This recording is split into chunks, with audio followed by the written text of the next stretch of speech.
Hey everyone, how's it going? This is Mike, and remember Gray followed by a number.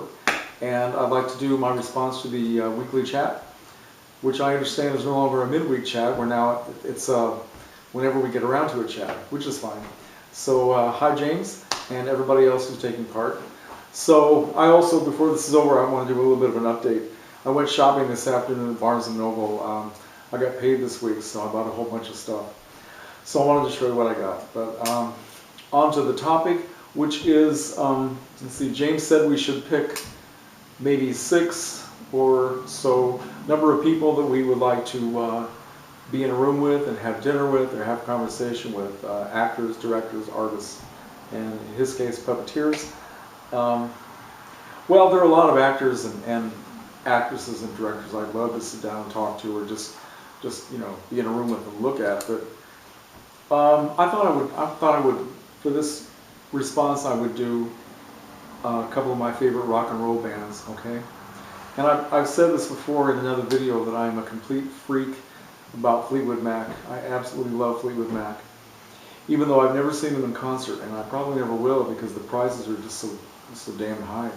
I was going to go see them in Chicago. I wanted to go see them in Chicago earlier this year because they're on a long world tour right now.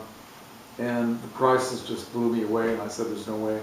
It's like taking a second mortgage out on the house, and I just couldn't do it. Maybe someday, but I still love them. I'm trying to collect all their music. I don't have all their records yet, but I'm still working on it. But anyway, I love these people. I love their music. I love them individually as artists and individuals, and I spend a huge amount of time trolling around YouTube. I mean, way too much time.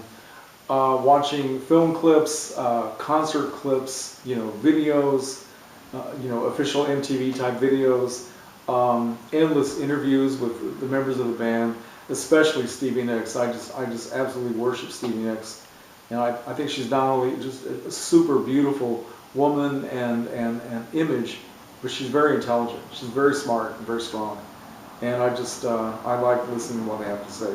So I would love to be in a room with these people, maybe when they're getting ready to go out on stage, or when they just come back from being on stage, or to sit down with them when they're planning a new album, you know. Not so much to talk to them, but just to listen to them. I would love to watch how they interact with each other and how they bounce off of each other, because they've known each other for so long. There's been so much drama, and the soap opera between the band members, it just seems to go on and on, and I don't know, I find it fascinating, just on a personal level, and as a, you know, from what they do, from how they make music. Their music is completely intertwined with their personal story, and that fascinates me. So yeah, I would love to sit in a room with Fleetwood Mac, with Christine McVie, who no longer is with the band, but she did appear with them at the end of one of their recent concerts in it's either Ireland or England, and she came out for their final song, which is one of the songs that she wrote, Don't Stop, Thinking About Tomorrow, and she came out. It was just, I've watched that video 4,000 times. It was so cool to see her again. This woman is 70 years old, and she's out there, you know, making like a rock and roll comeback. It is so cool. Okay, another group I would love to sit down with, maybe in the past and also in present day, would be Crosby, Stills, and Nash, because I love these guys. Yeah, I think they're just, wow, just phenomenal. And I love their music. I love what they've done individually and as Crosby and Nash, and certainly Crosby, Stills, and Nash, and sometimes with Neil Young, who was also kind of crazy. But I love all these people. And it would have been nice to see them back in 1969, 1970, when they were just starting out, you know, the Woodstock era, before Crosby went completely crazy, which unfortunately I think he has, but it doesn't matter. I have seen them in concert. I've seen them twice, and I don't know.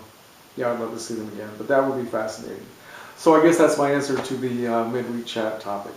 Midweek, end week, all week chat topic, okay? Now then, for my update, I went to Barnes & Noble this afternoon, like I said, and I bought a few things that are Halloween related, so let me show you what I got. They were all the videos are on sale. This is The Woman in Black, on sale for $10. A movie I've never seen, but I'm really looking forward to watching it. And also, just for fun, a movie I've seen many times and I love it, The Ghost and Mr. Chicken. Don Knotts, right? Always wanted to get that, and I thought, what the hell? I'll do it today. And I also bought the latest issue of Horror Hound magazine, which is always a lot of fun.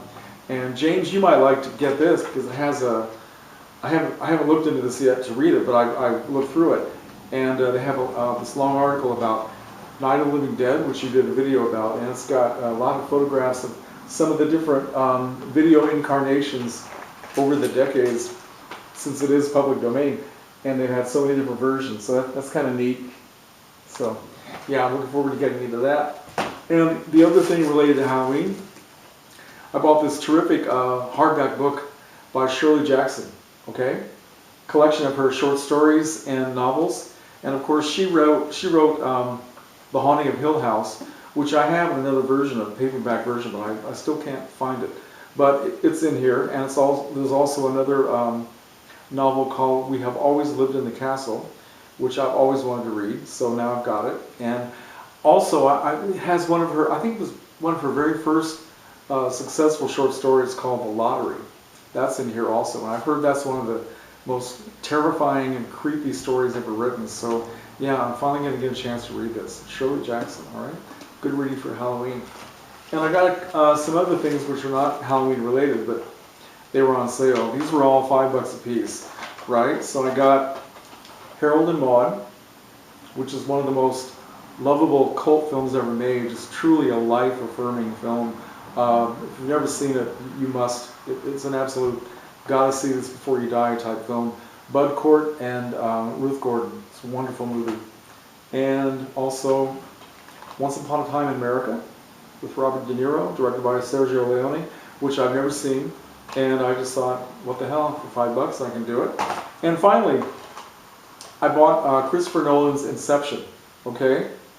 These were all total spontaneous purchases. I just started picking things up, you know, for no discernible reason. I just did it because that's the way I shop when I go to Barnes & Noble. But Inception, I've been told by many people that my life is lacking because I do not have an appreciation of this film. I went to see it, I think I may have mentioned this in other videos, but I went to see this film when it first came out and walked out after about 20 minutes. I just was not getting into it. In fact, I found it irritating, and I thought, what the hell am I sitting here for? So, and that's after I had seen two of Christopher Nolan's earlier films, Following and what's the other one? Memento. And I thought he was wonderful. You know, I thought he was. I enjoyed those films so much. I thought this was going to be a lot like it, and well, it wasn't. So anyway, I've decided that I'm going to sit down and give this another chance, as many people have advised me to do. So for $5, you really can't go wrong. Okay. So okay, that's my update and my response. And I have some other things I want to talk about regarding Halloween, specifically Halloween here in Champaign, Illinois, where I live, and the art theater, which I've talked about many times, and some of the cool things they're doing for Halloween this year. It's really neat. And there's also another video I'd like to do, kind of a massive DVD hoarders update, which I've thought about doing for about a month, and I've just been very lazy, so that'll be kind of fun. So anyway, thanks for watching. Talk to you later.